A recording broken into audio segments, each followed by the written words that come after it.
Assalamualaikum warahmatullahi wabarakatuh. Waalaikumsalam warahmatullahi wabarakatuh. Alhamdulillah, salatu wassalamu ala rasulillah, amma ba'du. Alhamdulillah, pada kesempatan kali ini kita akan membahas unsur penyusun kalimat dalam bahasa Arab. Sebelum kita mempelajari ilmu shorof, yang merupakan ilmu perubahan kata dalam bahasa Arab, tentu kita harus terlebih dahulu mempelajari apa saja unsur penyusun kalimat yang ada dalam bahasa Arab. Dalam bahasa Indonesia kita mengenal ada istilah kata kerja, kemudian kata benda, kata sifat, kata hubung, kata sambung, kemudian kata ganti, kata tanya, dan banyak istilah yang digunakan dalam bahasa Indonesia. Di dalam bahasa Arab pun seperti bahasa Indonesia. Tapi kalau kita kelompokkan dalam bahasa Arab, seluruh unsur penyusun kalimat itu hanya ada 3. Yang pertama disebut dengan al-fi'lu atau fi'il. Yang kedua disebut dengan al-ismu atau isim. Dan yang ketiga disebut dengan al-harfu atau huruf. Baik, sekarang kita bahas satu persatu apa itu fi'il, apa itu isim, dan apa itu huruf. Fi'il dalam bahasa Arab adalah kata kerja, kata kerja. Jadi semua kata kerja dalam bahasa Arab disebut dengan fi'il.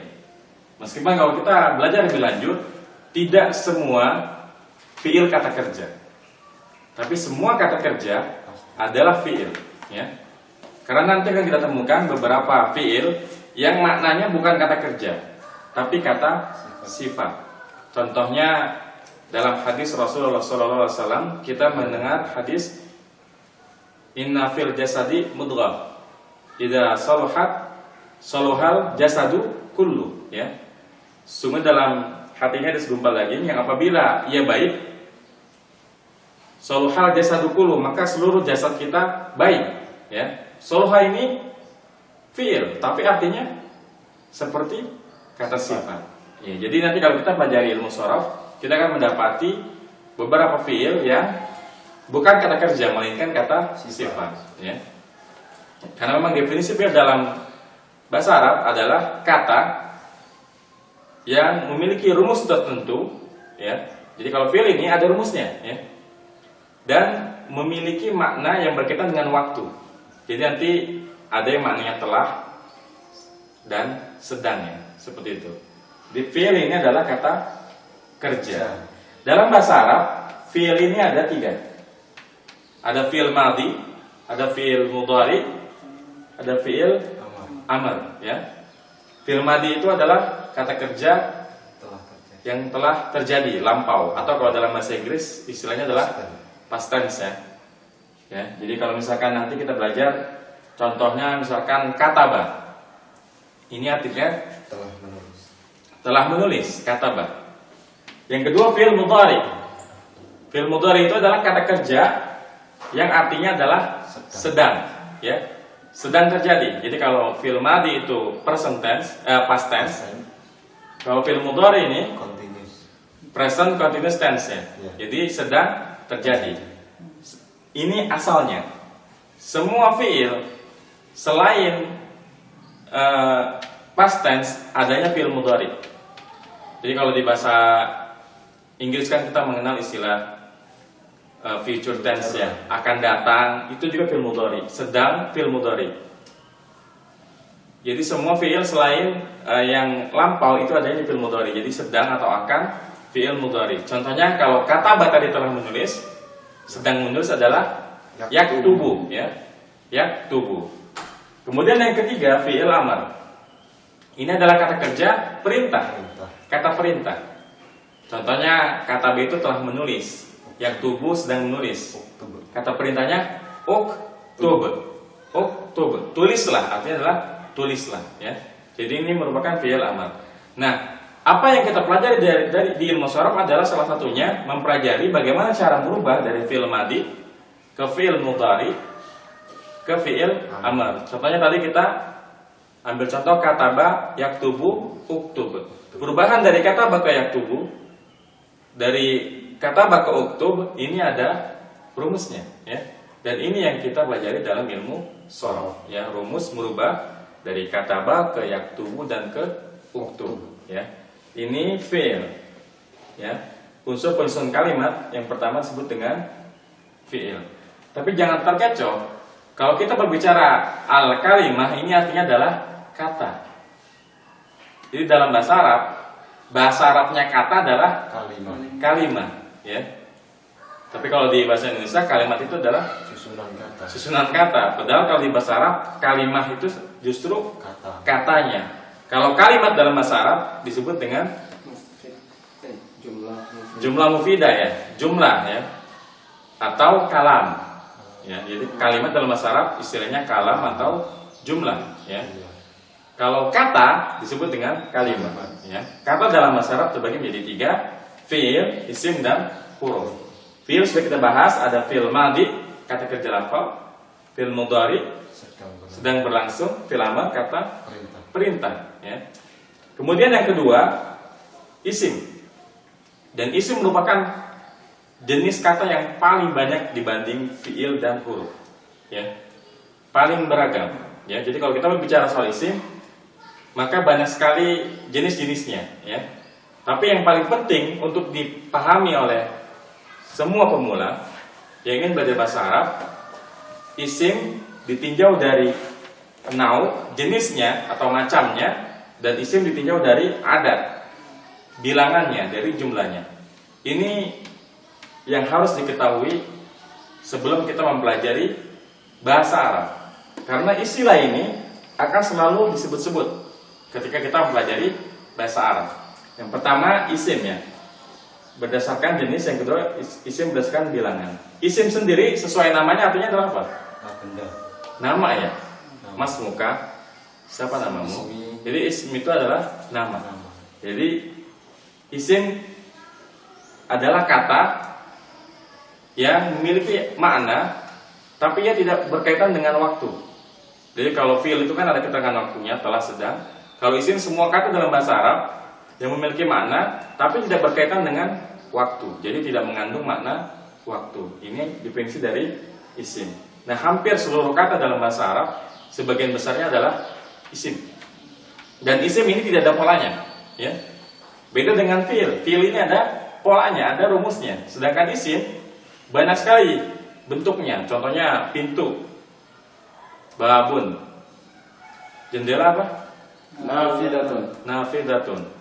Kemudian penggaris, kemudian papan tulis, Nah, ini contoh-contoh isim. Dan isim ini sangat variatif, hampir tidak ada pola seragamnya. Berbeda dengan fi'il, ya. Nanti ada polanya kalau fi'il. Kalau isim tidak ada. Nah, untuk pemula yang harus kita ketahui, pembagian isim ditinjau dari sisi jenisnya nau, dan pembagian isim ditinjau dari sisi bilangannya, ya. Dari sisi jenisnya kita akan mengenal istilah isim muzakkar dan isim muannas. Jadi kalau di bahasa Arab dibedakan antara mana kata yang muzakkar dianggap laki-laki atau laki-laki beneran, dan kata yang muannas, wanita beneran atau dianggap wanita, ya. Nama-nama seperti nama laki-laki Zaid, Usama, Usman, ini muzakkar. Adapun nama-nama wanita Fatimah, Aisyah, Khadijah tentu muannas. Nah, di luar nama-nama yang digunakan untuk laki-laki dan wanita, banyak juga kata-kata yang digolongkan juga. Jadi dalam bahasa Arab ada istilah isim ini muzakkar, isim ini muannas. Contohnya babun, muzakkar atau muannas? Kenapa? Tidak ada contohnya. Baik, jadi nanti kalau kita belajar bahasa Arab, bila satu kata tidak diakhiri dengan ta marbuthah, maka hukum asalnya ia muzakkar. Contohnya babun, tidak ada ta marbuthahnya, maka ia dianggap muzakkar. Mungkin ada yang tanya, emangnya pintu punya jenis kelamin? Tidak ada, tapi ini sudah merupakan kaidah. Kaidah yang berlaku dalam bahasa Arab. Semua kata yang ada dalam bahasa Arab akan mereka golongkan ke dalam bentuk muzakkar atau muannas. Jadi ini memang sudah dari sananya begitu. Tentu ngapain kita nanya kenapa harus dibeda-bedakan? Ya, nggak ada manfaatnya kita nanya kenapa harus dibedakan. Karena memang dari asalnya sudah dibedakan seperti itu. Jadi semua kata dalam bahasa Arab akan digolongkan menjadi bentuk mudzakkar dan muannas. Jadi kalau mudzakkar tanpa tamar butoh. Adapun muannas adalah kata yang mengandung tamar butoh. Contohnya apa? Mistoratun. Karena ada tamar butohnya, maka ia dianggap muannas. Kemudian apa lagi? Saburatun, papan tulis. Tamar butoh, ada tamar butohnya, maka ia muannas. Contohnya apa lagi? Nafidatun, artinya jendela. Apa lagi? Hakibatun, apa artinya? Tas. Madrasatun, sekolah. Kita perhatikan semua kata yang ada tamar butohnya dianggap muannas ya. Jadi kesimpulannya isim mudzakkar adalah nama yang digunakan untuk nama laki-laki, itu yang pertama. Yang kedua, atau nama atau kata yang dianggap laki-laki. Ciri-cirinya tidak mengandung tamar butoh. Adapun definisi isim muannas adalah yang pertama, nama yang digunakan untuk wanita, maka ia adalah muannas. Yang kedua, seluruh kata yang dianggap muannas. Ciri-cirinya ada tamar butohnya.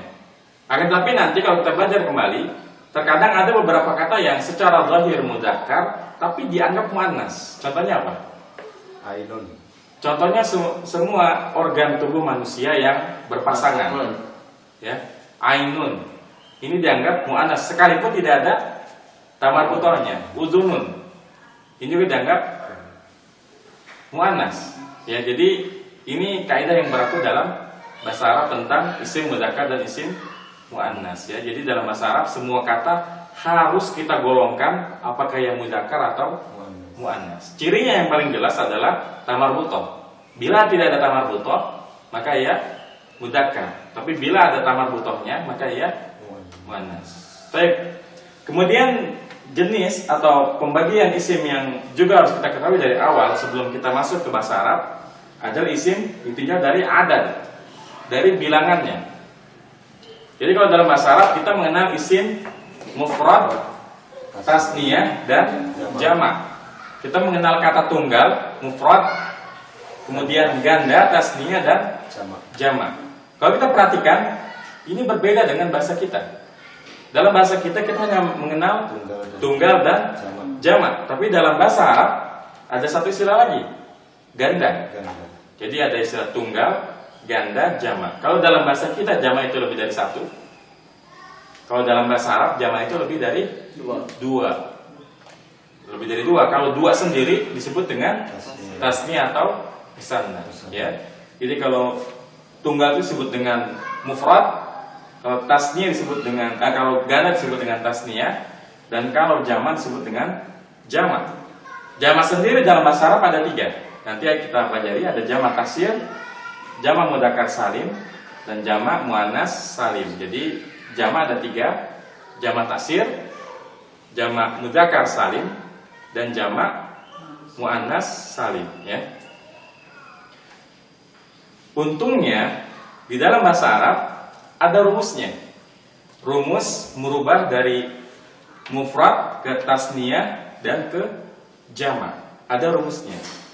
Contoh, misalkan kita ingin merubah satu kata yang dalam bentuk tunggal. Muslim, apa arti muslim?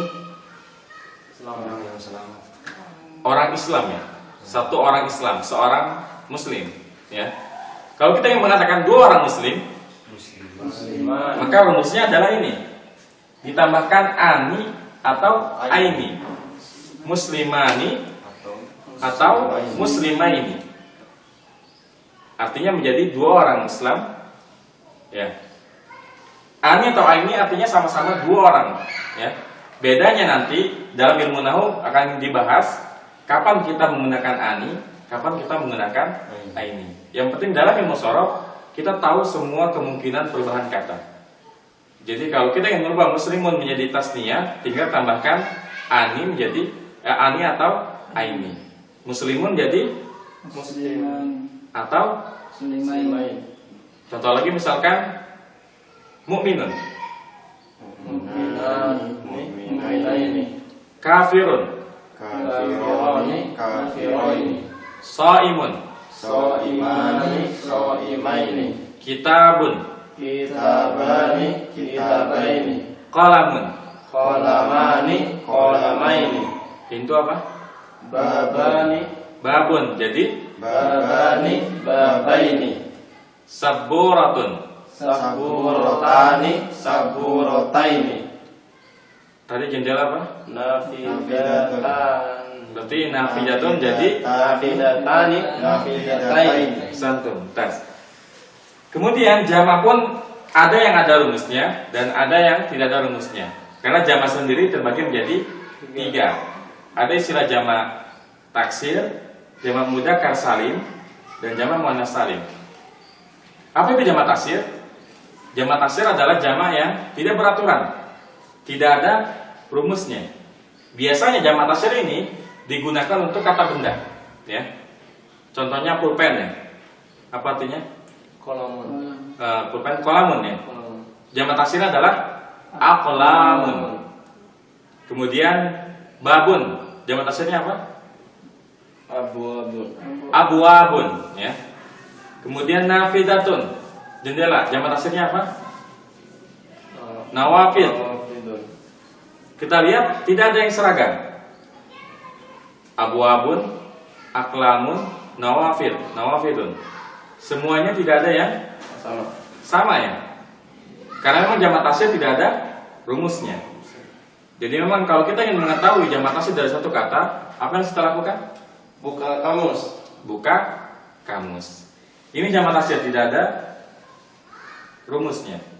Lalu apa beda jama taksir dengan jama mudzakkar salim dan jama muannats salim? Apa bedanya? Kalau yang mudzakkar salim ada rumusnya. Yang mudzakkar salim ada rumusnya. Kalau dari sisi rumus ya dia ada rumusnya. Kalau dari sisi penggunaan, jama taksir ini biasanya digunakan untuk benda mati biasanya. Jadi kalau buku, pulpen, penghapus, jendela, jamanya jama taksir. Tapi kalau nanti akil, ya, jamanya jama salim. Ya, misalkan muslimun itu seorang muslim. Kalau muslimnya laki-laki banyak, nanti rumusnya adalah una, muslimuna. Ya, kalau wanita muslimatun. Makanya kita sering mendengar para muslimin dan muslimat, hadirin dan hadirat. Jadi kalau muslimin itu untuk laki-laki disebut dengan jamak mudzakkar salim. Kalau muslimat itu untuk wanita, jamak wanita disebut dengan jamak muannats salim. Taib, kalau jamak taksir tidak ada rumusnya, jamak mudzakkar salim rumusnya adalah ditambahkan una atau ina. Una atau ina. Jadi kalau muslimun jamaknya Muslimuna. atau Muslimina. kalau mukminun, Mu'minuna. Mu'minina. kalau shaimun, Shaimuna. Shaimina. kalau kitabun, Kitabuna. Kitabina. jangan terkecoh. Kitabun ini benda mati. Jamak mudzakkar salim khusus untuk lil akil, khusus untuk yang berakal, untuk manusia, muslim, mukmin, kafir ini kan jabatan atau kelompok manusia. Tapi kalau kita bahas kitabun, jamaknya jamak taksir ya. Jadi jamaknya kutubun ya. Nanti jamak taksir adalah kutubun. Jadi saya ulangi, kalau kata benda mati yang ghairu akil biasanya jamaknya adalah jamak taksir ya. Jamak mudzakkar salim khusus untuk lil akil. Meskipun nanti kalau kita pelajari lebih lanjut jamak taksir ada juga yang lil akil. Untuk manusia, contohnya apa? Contohnya rojul ya. Rojul artinya apa? Laki-laki. Kalau jamak rijalun. Kemudian rasul. Rasul ini kalau tunggal. Kalau jamak rusul. Nah ini contoh jamak taksir yang lil akil ya. Jadi memang kebanyakan jamak taksir memang untuk benda mati, lighairil akil. Tapi ada juga yang lil akil. Contohnya rijal ya, jamak dari rojul, kemudian rusul jamak dari rasul. Adapun untuk kata yang lil akil untuk manusia, ya, jamaknya kalau laki-laki jamak mudzakkar salim, kalau wanita jamak muannats salim. Kalau jamak mudzakkar salim rumusnya ditambahkan una atau ina. Muslimun jadi muslimina atau muslimuna, mukminun, mu'minuna mu'minina, kafirun, kafiruna kafirina. santun. Kemudian yang terakhir jamak muannats salim rumusnya adalah ditambahkan atun. Jadi kalau kita ingin mengatakan para wanita muslimah, berarti tinggal Muslimatun mukminun, mu'minatun, kafirun, kafiratun, shaimun, shaimatun, hadirun. hadiratun. Baik, sekarang kalau Anda pengen bilang seorang yang berpuasa, berarti kita bilangnya apa? Shaimun. Shaimun. Kalau yang berpuasa ini wanita, Banyak apa? satu orang. Shaimatun. Shaimatun, ya, karena dari mudzakkar ke muannats caranya mudah, tinggal tambahin ta marbutoh. Kalau seorang wanita kafir berarti, Kafiratun. kalau seorang wanita mukmin. Mu'minatun. Tapi kalau orang-orang Islam laki-laki, Muslimuna Atau? muslimina, kalau orang-orang Islam wanita, muslimatan, orang Islam wanita muslimatun. muslimatun, jamak muannats salim. Baik. Ini untuk isimnya. Anda ulangi, isim banyak sekali. Nanti kita mengenal ada isim domir, kata ganti, huwa, huma, hum sampai Nahnu. nahnu. Ada lagi isim isyarah, kata tunjuk, haza, hazihi, zalika, tilka, haulai, ulaika. Nanti ada lagi isim apa lagi? Isim alam, nama-nama orang, Zaid, Fatimah, Aisyah. Nanti ada lagi isim apa? Semasdar. Isim masdar. Tapi ini dibahas di sorob, dia bukan istilah sendiri, tapi istilah yang digunakan dalam ilmu sorob. Ada isim apa lagi? Ada isim mausul, kata sambung, alladzi, allati, ya. Jadi banyak sekali isim-isim dalam bahasa Arab. Tetapi bagi para pemula, minimal dia harus mempelajari dua istilah ini. Isim berdasarkan jenis, ada mufrad dan ada mudzakkar dan muannats. Kemudian isim berdasarkan adat, bilangan, ada isim mufrad, tunggal, tasniyah, ganda dan jamak. Jamak sendiri ada 3, ada jamak taksir, jamak mudzakkar salim dan jamak muannats salim. Baik, yang terakhir adalah huruf. Jadi unsur penyusun kalimat dalam bahasa Arab ada fiil, kata kerja, ada isim, kata benda. Boleh sah-sah aja kita bilang isim ini kata benda, karena umumnya memang kata benda. Meskipun nanti ada yang kata sifat, ya kan? Ada kata tunjuk, kata ganti. Tapi boleh sah-sah aja kalau kita katakan isim ini kata benda atau kata sifat. Kemudian huruf. Huruf yang dimaksud di sini bukan berarti semua huruf hijaiyah, ya, dari A sampai Ya. Tetapi huruf hijaiyah yang memiliki arti, baik satu huruf, 2 huruf, atau 3 huruf. Karena dalam huruf hijaiyah ada beberapa huruf yang meskipun satu huruf tapi punya arti. Contohnya apa?